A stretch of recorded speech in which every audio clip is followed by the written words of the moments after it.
А одним из самых ярких открытий для жителей столицы Татарстана стал Пласидо Доминго. В Казани он побывал впервые.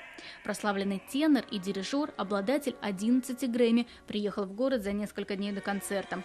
Публика услышала почти 3 часа живого голоса. За концерт благодарила стоя.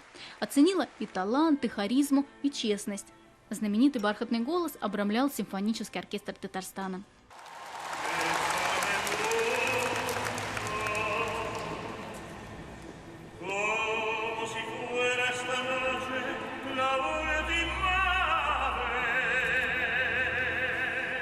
Один из самых известных в мире теноров пел партии, написанные для баритона. Артисту 73, и с возрастом голос стал ниже.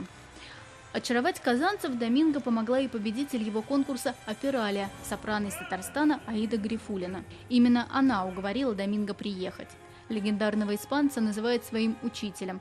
Маэстро же по-доброму отзывался о городе, почувствовал в Казани энергию счастья и благополучия, а еще говорил о любви. Любовь – это важная вещь для всего человечества. Вся наша жизнь основана на том, что мужчина и женщина любят друг друга.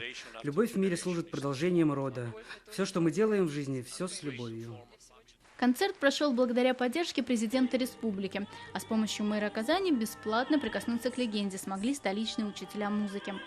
Кстати, на фоне знаменитости многие зрители активно делали селфи, а затем участвовали в первом конкурсе фотографий «I Love Казан».